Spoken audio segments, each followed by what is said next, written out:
నమస్తే welcome to Bharati TV నేను బాపయ్య. లోకేష్ని చూసి నేర్చుకోవాలి, మంగళగిరి అదిరిపోయింది అని చెప్పి ఈ వీడియోకి నేను ఒక టైటిల్ పెట్టాను. నారా లోకేష్ అండ్ మంగళగిరి ఈ రెండింటి గురించి చెప్పాలి అని అంటే వీళ్ళిద్దరి గురించి అంటే మంగళగిరి నియోజకవర్గం గురించి నారా లోకేష్ గురించి చెప్పాలంటే చాలా సెన్సేషన్ అనే చెప్పాలి. ఎందుకంటే 2019 ఎన్నికల్లో మంగళగిరి నియోజకవర్గం నుంచి పోటీ చేస్తానని చెప్పేసి నారా లోకేష్ డిసైడ్ అయ్యారు. కేవలం ఒక 2 నెలల ముందో 3 నెలల ముందో ఆయన డెసిషన్ తీసుకున్నారు. అక్కడ ప్రచారం చేయడానికి కావచ్చు, లేకపోతే ప్రజల్లో మమేకం అవ్వడానికి కావచ్చు, ఆయనకు ఆ టైం సరిపోదు. ఆ విషయం లోకేష్కి కూడా తెలుసు. కానీ మంగళగిరి నియోజకవర్గాన్ని ఆయన ఎందుకు ఎంచుకున్నారంటే మంగళగిరి నియోజకవర్గం రాజధాని అమరావతిలోనే ఉంది. రాజధానిని ప్రపోజ్ చేసిందే తెలుగుదేశం పార్టీ, అప్పటి తెలుగుదేశం పార్టీ. సో కాబట్టి ఇక్కడ ఖచ్చితంగా పోటీ చేయాలి, ఇక్కడే ఉండాలి అని చెప్పేసి ఆయన డిసైడ్ అయ్యారు. అందుకనే మంగళగిరిని ఎంచుకున్నారు. అయితే మంగళగిరి చాలా టఫ్ జాబ్.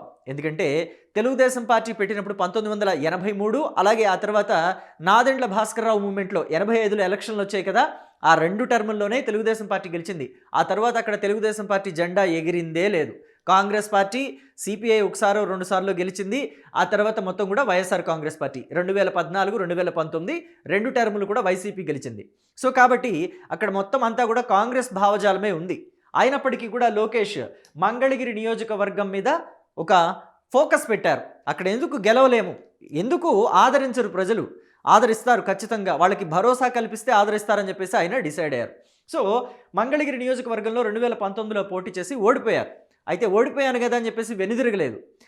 మంగళగిరి నియోజకవర్గంలో రాష్ట్రంతో పాటు వైఎస్ఆర్ కాంగ్రెస్ పార్టీ నవరత్నాల్ని అమలుపరుస్తుంది, సంక్షేమ పథకాల్ని మంగళగిరి నియోజకవర్గంతో పాటు రాష్ట్రం అంతా అమలుపరుస్తుంది. అయితే మంగళగిరి నియోజకవర్గంలో నారా లోకేష్ ఏం చేశారంటే వైసీపీ అమలుపరుస్తున్న నవరత్నాలతో పాటు 24 సంక్షేమ పథకాల్ని సమాంతరంగా అమలు చేస్తూ వచ్చారు సొంత నిధులతోటి. ఆయన సొంత డబ్బులు ఖర్చు పెట్టి 24 సంక్షేమ పథకాల్ని అమలు చేస్తూ వచ్చారు. అలాగే కొన్ని హామీలు కూడా ఇచ్చారు. మంగళగిరి నియోజకవర్గంలో నేను అధికారంలోకి వస్తే ఈ సమస్యలు తీరుస్తాను అని చెప్పేసి వాళ్ళకి హామీ ఇచ్చారు. దీంతో ప్రజలకి ఒక భరోసా కలగటంతో లోకేష్కి 2024 ఎన్నికల్లో ఘన విజయాన్ని కట్టబెట్టారు. నిజానికి లోకేష్ ఒక 5,000 ఓట్లతో ఏమో ఓడిపోయారు 2019 ఎన్నికల్లో. ఆయన టార్గెట్ ఏంటంటే ఆ 5,000 పక్కన ఒక 0 చేర్చి 50,000 ఓట్ల మెజారిటీతో మంగళగిరి నియోజకవర్గంలో గెలవాలి అని చెప్పేసి ఆయన టార్గెట్. కానీ మంగళగిరి నియోజకవర్గ ప్రజలు లోకేష్కే షాక్ ఇచ్చారు. 90,000 పైచలకు మెజారిటీ ఇచ్చి గెలిపించారు. వాళ్ళ గుండెల్లో లోకేష్ని అలా పెట్టేసుకున్నారు. ఇక మొత్తం మీద లోకేష్ ఇప్పుడు మంగళగిరి నియోజకవర్గానికి ఎలాంటి అభివృద్ధి కార్యక్రమాలు చేస్తున్నారనేది మనం చూస్తే ఇదిగోండి, ఒక మంచి గ్రంథాలయాన్ని ఏర్పాటు చేశారు. అలాగే రైల్వే స్టేషన్ని అభివృద్ధి చేశారు. అంటే కేంద్రంతో మాట్లాడి ఇక్కడ ప్రజలకి రాకపోకలకి ఇబ్బంది లేకుండా ఉండడానికి రైల్వే స్టేషన్ మంచి సౌకర్యాలతోటి ఏర్పాటు చేశారు. అలాగే ఒక మోడల్ స్కూల్ నిర్మించారు. ఈ స్కూల్ చూస్తే ఖచ్చితంగా మంగళగిరి నియోజకవర్గంలోనిదే ఈ స్కూల్ చూస్తే ఖచ్చితంగా మనం ఎక్కువ డబ్బులు డొనేషన్ లాగా కట్టి సీటు తెచ్చుకుంటాం కదా ప్రైవేట్ స్కూల్స్, అలా ఉంటుందన్నమాట. చాలా బాగుంటుంది. సో ఇలాంటివన్నీ డెవలప్ చేస్తూ వెళ్తున్నారు. అలాగే 1000 పడకల ఆసుపత్రి కూడా నిర్మిస్తానని చెప్పేసి హామీ ఇచ్చారు. అది కూడా కార్యరూపం దాలుస్తుంది. సో మొత్తం మీరు చూస్తే లోకేష్ ఇచ్చిన హామీల్ని నెరవేర్చుకోవడంలో పనిలో ఉన్నారు. చాలామంది ఏమంటారంటే లోకేష్కి ఏమండి, ఆయన ముఖ్యమంత్రి గారి అబ్బాయి, సో అడిగితే నిధులు ఇవ్వకుండా ఉంటారా, మరి ఆయనకి మాకు పోటీ ఏంటి, ఆయనకి మాకు పొంతన ఎందుకు పెడుతున్నారు మీరు అని చెప్పేసి అడుగుతారు. ఎందుకంటే నేను టైటిల్లో పెట్టాను కదా లోకేష్ని చూసి నేర్చుకోవాలి అని చెప్పేసి. అయితే ఇవన్నీ నిధులు గవర్నమెంట్ ఇస్తుంది కాబట్టి లోకేష్ చేసుకుంటూ వెళుతున్నారు అని చెప్పి అనుకోవచ్చు. కానీ గవర్నమెంట్ని ఒప్పించి అధికారులకి కొన్ని సూచనలు చేసి ప్రజలకున్న సమస్యల్ని తీర్చడంలో లోకేష్ మాత్రం దిట్ట అని చెప్పుకోవాలి. దీనికి నిధులేం అక్కర్లేదు కదా. సో గవర్నమెంట్ని ఒప్పించి అక్కడ సమస్యల్ని తీర్చడం, గవర్నమెంట్ దృష్టికి కొన్ని సమస్యల్ని తీసుకువెళ్ళి వాటిని పరిష్కరించడం అనేది లోకేష్ చేస్తున్నారు. వాటిల్లో ముఖ్యమైనది ఇళ్ల పట్టాలు. లోకేష్ ఇక్కడ ఎమ్మెల్యే కావడానికి ముందు కొన్ని ప్రాంతాలు ఉన్నాయి, దేవాలయ భూములు, అలాగే కొండవాలు భూములు, అలాగే ఇతరత్ర భూములు కొంచెం అంటే ప్రభుత్వ భూములు కొన్ని ఉంటాయి కదా, ఆ భూములు అటవీ శాఖ భూములు, వీటిల్లో ఇళ్ళు కట్టుకుని నివసిస్తున్న ప్రజలు చాలామంది ఉన్నారు. మంగళగిరి నియోజకవర్గం మొత్తం మీద ఇళ్ళు కట్టుకుని నివసిస్తున్న ప్రజలు చాలామంది ఉన్నారు. ఆ ఇళ్ళకి ఎక్కడా కూడా పట్టాలు ఉండవు. ఎందుకంటే దేవాలయ భూములు, అటవీ భూములు, కొండవాలు భూములు కాబట్టి పట్టాలు ఉండవు. గాల్లో దీపం లాంటిది ఆ ఆస్తి. నేనున్న నాళ్ళు నాది అనుకోవటం తప్ప రేపు ఏ ప్రభుత్వం వస్తుందో ఖాళీ చేయమంటుందో తెలియదు. ఖాళీ చేయమంటే వెంటనే తట్టాబుట్టా సర్దుకుని ఇల్లు అక్కడ వదిలేసి ఖాళీ చేయాలి. సో కాబట్టి వీళ్ళంతా కూడా లోకేష్ని అడిగినప్పుడు లోకేష్ ఆ హామీ ఇచ్చారు. మీకు ఇళ్ల పట్టాలు ఇచ్చే బాధ్యత నాది అని చెప్పేసి. సో అధికారంలోకి వచ్చిన దగ్గర నుంచి కూడా ఆ పనిలో పడ్డారు. అయితే ఇది డబ్బులతో కూడుకున్నది కాదుగా. ఓ లక్షల కోట్ల నిధులు ప్రభుత్వం దగ్గర నుంచి తెచ్చి మనం ఇవ్వాలనేది కాదు కదా.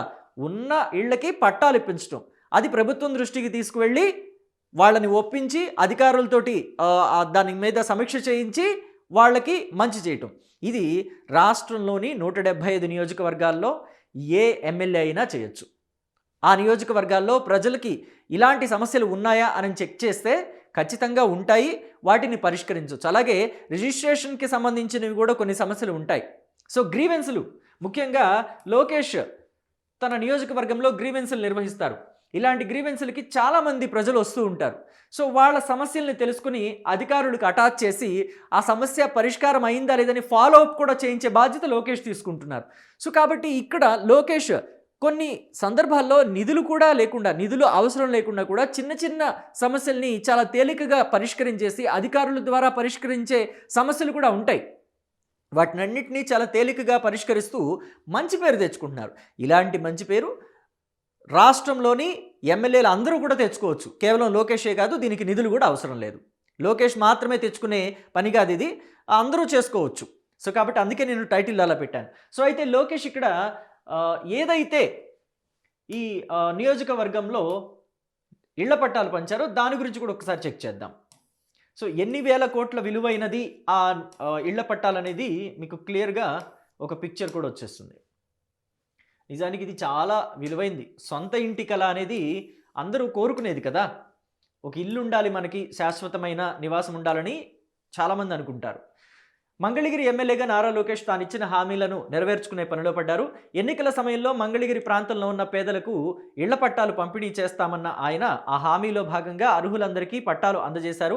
మంగళగిరి ప్రాంతాన్ని దేశంలోనే నెంబర్ 1 నియోజకవర్గంగా మారుస్తానని ఆయన చెప్పారు. తన మాట నెరవేర్చుకునే పనిలో భాగంగానే పేదలకు ఇళ్ల పట్టాలు పంపిణీ చేశారు. మంగళగిరి సీకే కన్వెన్షన్ హాల్లో జరిగిన కార్యక్రమంలోనే ఆయన రైల్వే భూముల్లో ఉంటున్న వారికి కూడా పట్టాలు అందిస్తామంటూ హామీ ఇచ్చారు. గతంలో ఇచ్చిన హామీ నెరవేరుస్తూనే మళ్ళీ కొత్త హామీ కూడా ఇచ్చారు. సో ఇదన్నమాట విషయం.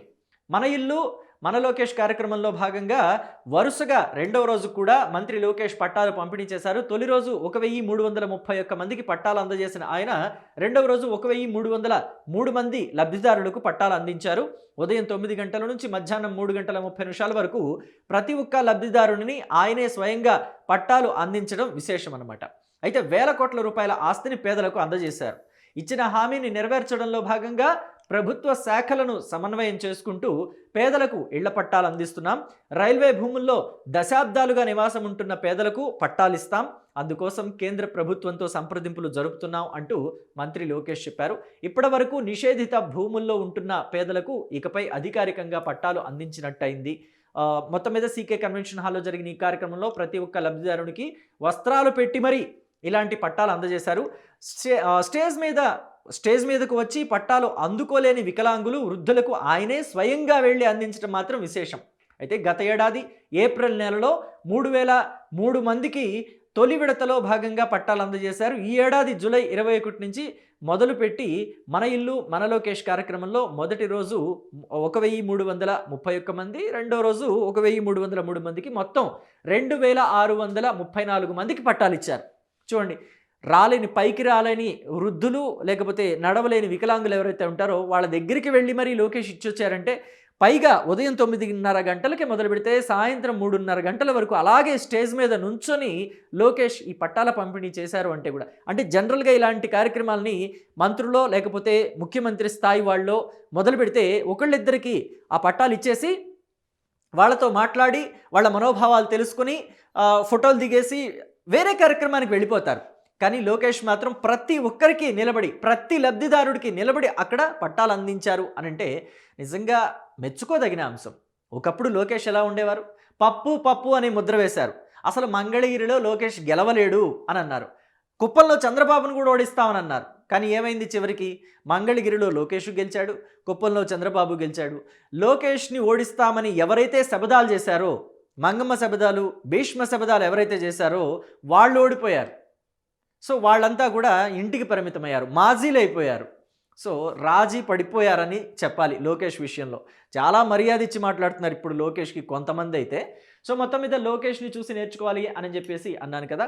దాంట్లో ఇంకొక ఎగ్జాంపుల్ కూడా మీకు చెప్తాను. కేవలం లోకేష్ మాత్రమే కాదు, చాలామంది ఎమ్మెల్యేలు ఉన్నారు. కొంతమంది వాళ్ళు ప్రభుత్వం తరఫు నుంచి ఏవైతే హామీలు ఇస్తారో ఆ హామీల్ని నెరవేర్చుకునే పనిలో ప్రభుత్వంతోటి ఫైట్ కూడా చేయడానికి వెనకాడరు. ముఖ్యంగా నెల్లూరు రూరల్ ఎమ్మెల్యే కోటంరెడ్డి శ్రీధర్ రెడ్డి. ఆయనేం ముఖ్యమంత్రి తనయుడు కాదు గదా! సో ఆయన అంటే కూటమి అధికారంలోకి వచ్చిన అనతి కాలంలోనే నెల్లూరు రూరల్ నియోజకవర్గంలో ఆయన ఏవైతే హామీలు ఇచ్చారో వాటిల్లో సింహభాగం హామీల్ని నెరవేర్చారు. వాటికి సంబంధించి ప్రారంభాలు అంటే ఆ కార్యక్రమాలకు సంబంధించి అభివృద్ధి కార్యక్రమాలు కావచ్చు, లేకపోతే ఇచ్చిన హామీలు కావచ్చు, వాటికి సంబంధించి ప్రారంభోత్సవాలు కూడా చేసుకున్నారు. లోకేష్ కూడా ఈవెన్ ఆయన మెచ్చుకున్నారు. సో అలా ఉండాలి నాయకులంటే. చాలామంది నాయకులు వీళ్ళని చూసి నేర్చుకోవాలి. లోకేష్ లాంటి వాడిని, పవన్ కళ్యాణ్ లాంటి వాళ్ళని. పవన్ కళ్యాణ్ కూడా ఈవెన్ ఫస్ట్ టైం ఎమ్మెల్యేనే. ఆయన కూడా పిఠాపురంలో మంచి మంచి కార్యక్రమాలు స్టార్ట్ చేస్తున్నారు. యూత్‌ని ఎంకరేజ్ చేస్తున్నారు. పాఠశాలలు నిర్మిస్తున్నారు. పాఠశాలలు పడిపోయిన వాటిని బాగు చేయిస్తున్నారు. అలాగే చాలా మంచి కార్యక్రమాలు, వైద్య శిబిరాలు నిర్వహిస్తున్నారు. ఇలాంటివి అనేక కార్యక్రమాలు నిర్వహిస్తున్నారు పవన్ కళ్యాణ్ కూడా. సో వీళ్ళని చూసి నేర్చుకోవాలి. ఖచ్చితంగా నేర్చుకొని తీరాలి ఎమ్మెల్యేలు. కొత్తగా ఎలక్ట్ అయిన ఎమ్మెల్యేలు ఇంకా నేర్చుకోవాలి. సో దీని మీద మీరేమంటారో మీ అభిప్రాయాన్ని కమెంట్ బాక్స్‌లో తెలియచేయండి. Thank you.